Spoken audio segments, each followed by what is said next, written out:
juga cukup banyak, bukan hanya PKH, sembako, sekarang ada bantuan El Nino Pak Robert ya.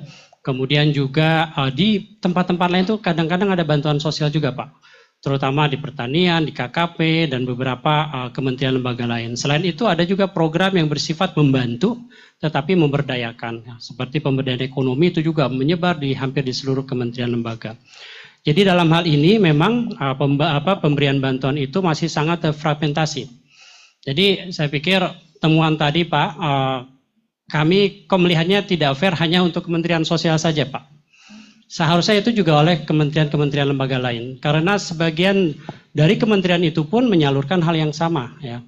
Apalagi sekarang ada Bappenas ya. Bappenas juga menyalurkan dalam konteks bantuan sosial.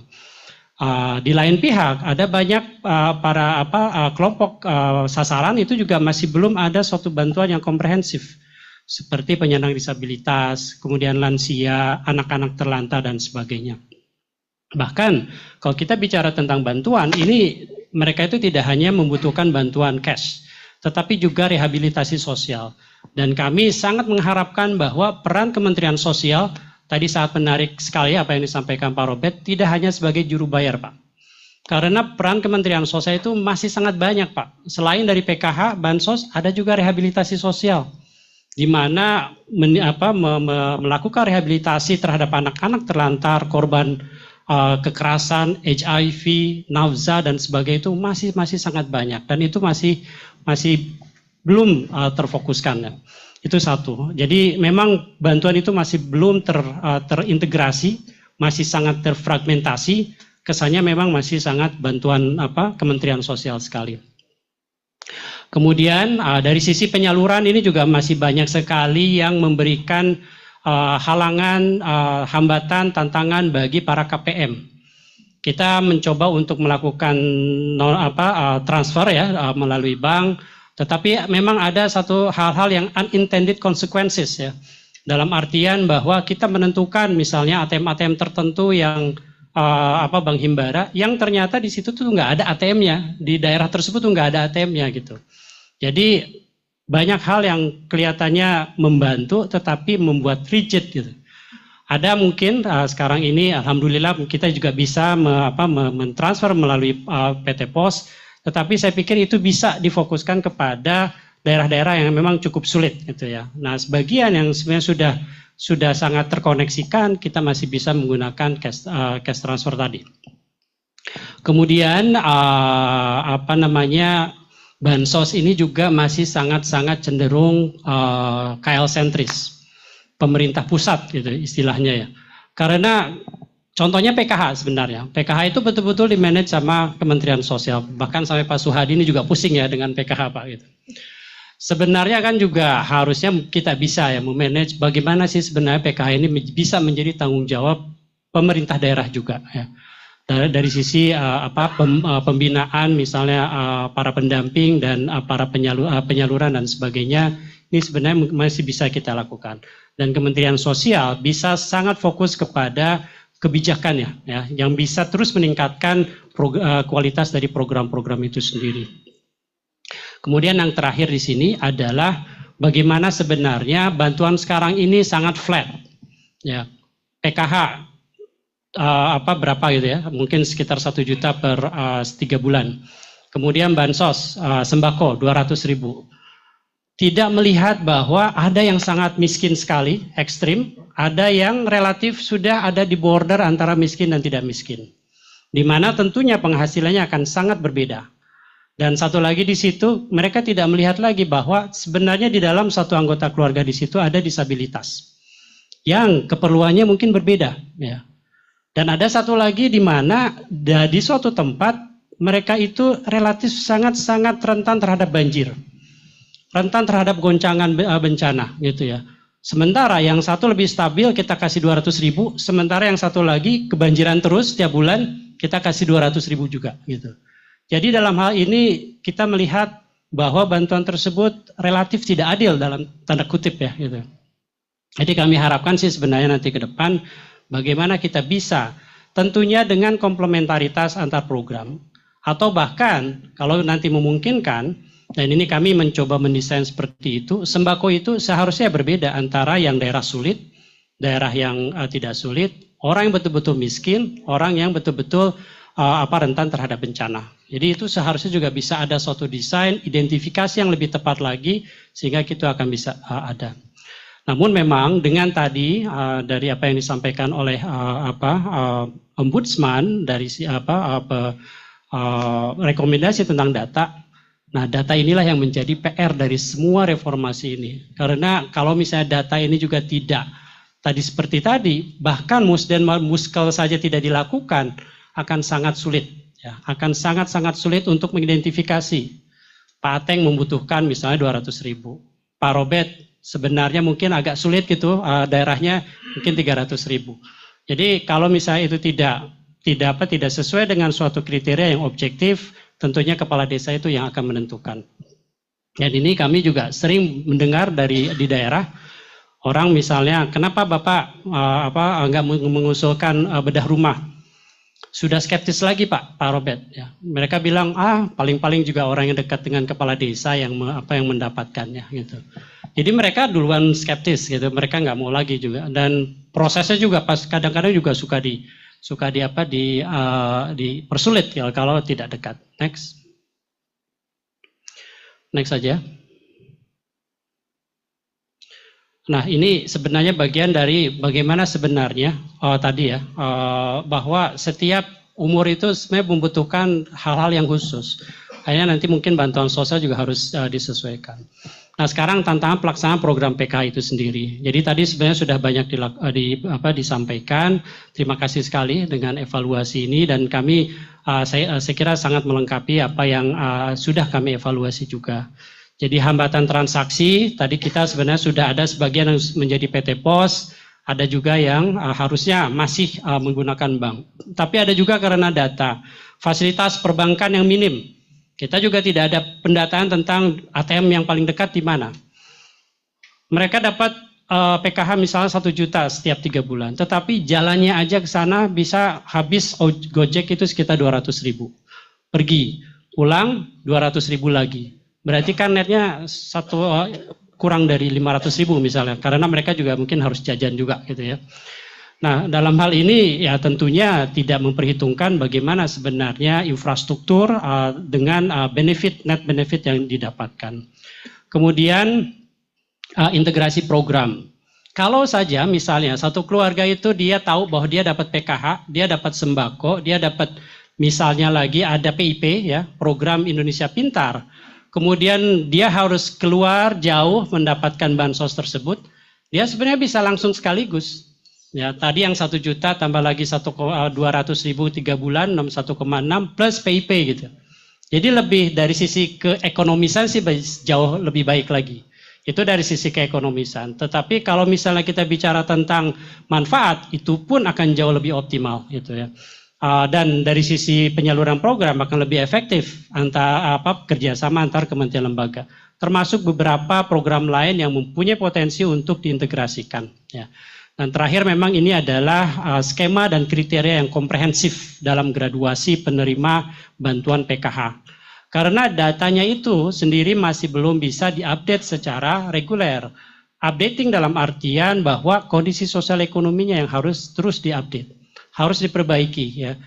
Bisa tadi misalnya saya sepakat sekali bahwa masyarakat harus bisa melakukan updating ya data on demand. Dan itu pun seharusnya ada suatu mekanisme bagaimana kita cross check lagi ya. Tentunya pada saat emergency itu mungkin yang menjadi masukan bagi Kementerian Sosial untuk bisa dipenuhi ya. Itu salah satunya adalah itu. Next saja. Jadi sebenarnya Pak Robert, kami sudah ditugaskan oleh Pak Presiden untuk melakukan reformasi pelindungan sosial. Sejak awal sekali 2020 ya. Pada saat pandemi, pembelajaran beberapa bulan dari pandemi kami diharapkan untuk itu. Ada beberapa strategi, satu adalah data ya. Jadi kami melihat bahwa pada saat desa, tadi kan ditugaskan oleh Kementerian Sosial ya, dinas di provinsi, kabupaten, akhirnya memang menugaskan desa. Ya. Pada saat desa itu ditugaskan untuk melakukan pemutakhiran, Pak Suhadi, mereka itu nggak punya data reference yang harusnya mereka pegang. Mereka nggak punya standar dan mereka juga terlebih lagi mereka nggak punya kemampuan untuk melakukan musdes dan muskel tadi Pak Robert. Dan ini yang akhirnya memang tidak bisa tadi banyak sekali ya rekomendasi tadi. Kami harapkan Pak Robert bahwa sebenarnya temuan ini tidak hanya berlaku nanti ya perbaikan data tidak hanya untuk PKH saja. Karena semua hampir kementerian lembaga itu menugaskan pemerintah daerah di dalam melakukan updating data. Terbayang Pak kalau misalnya pemerintah desa itu harus datang karena ditugaskan Kemensos datang ke rumah tangga. Kemudian besoknya ditugaskan oleh UMKM untuk melakukan pendataan UMKM. Kemudian besoknya lagi, diminta lagi nih sama dinas pendidikan, cari lagi. Belum lagi lansia, belum lagi penyandang disabilitas dan sebagainya. Kita tidak memberikan pictures yang besar bagi pemerintah desa, yang seharusnya mereka mempunyai kemampuan anggaran untuk bisa melakukan pendataan dengan baik. Jadi dalam hal ini Pak Ateng pun sudah mempunyai skema bagaimana membina desa, sehingga mereka itu bisa data literasinya akan jauh lebih baik lagi. Dengan demikian, mereka itu kalau ditugaskan nanti oleh Pak Suhadi, ditugaskan nanti oleh dinas-dinas yang lain, mereka tuh sebenarnya sudah punya resipatori datanya itu. Dan itu yang kami desain melalui registrasi sosial ekonomi. Sekarang masih banyak yang resisten Pak Robert, karena menganggap bahwa Reksosek mungkin tidak akan menghilangkan DTKS, akan menghilangkan P3KE dan sebagainya. Yang kami desain sebenarnya membantu DTKS tadi. Tadi temuan dari Ombudsman itu adalah memperlihatkan bahwa desa nggak punya kemampuan itu. Ya, dengan adanya data di situ, mereka bisa memilah-milah mana sih yang miskin. Miskin ini nanti kita usulkan ke DTKS, usulkan ke tadi lapor bansos, ya, cek bansos dan sebagainya, yang harusnya bisa memenuhi syarat untuk menerima bantuan sosial tadi. Akhirnya sampai ke atas semua data akan menjadi konsisten kalau desa bisa memegang satu data yang sama, gitu ya. Kemudian adaptif ini ya, pelindungan sosial adaptif ini kami mengharapkan sebenarnya ada suatu respon yang cukup cepat di kita kalau misalnya terjadi sesuatu goncangan. Banyak daerah-daerah yang banyak sekali bencana di situ.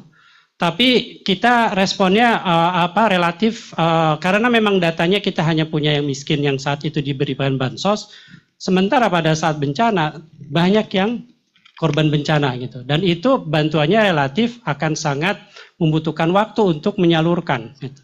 Mungkin ada emergency bisa, tetapi tidak secara kontinuasi sehingga mereka bisa recovery lebih baik lagi. Jadi dalam hal ini sebenarnya data yang bisa diupdate di tingkat desa itu akan jauh lebih baik untuk bisa mengupdate siapa sih yang terdampak oleh bencana. Bahkan yang paling penting juga siapa yang hilang pada saat bencana. Jadi bisa didata semua ya, maksudnya bisa diidentifikasi karena saat ini waktu Cianjur saja itu banyak yang hilang. Bahkan waktu Aceh itu banyak yang diculik gitu ya. Karena data-datanya itu tidak ada gitu. Di dalam hal ini adaptif. Kemudian kalau penyaluran itu sudah kemarin kita diskusi bagaimana kita bisa memberikan pilihan. ATM jangan ditentukan ya. ATM itu jangan ditentukan tetapi ya memang yang paling dekat. Kalau bisa kita investasi lebih banyak dan juga kita bisa sebenarnya kami mengharapkan PT Pos juga bisa membuka rekening. Dulu kita mengajukan itu Pak Suhadi, mereka bisa membuka tabungan giro tetapi ditutup lagi Pak Robert. Mohon izin 1 menit lagi ya Pak ya. Ya.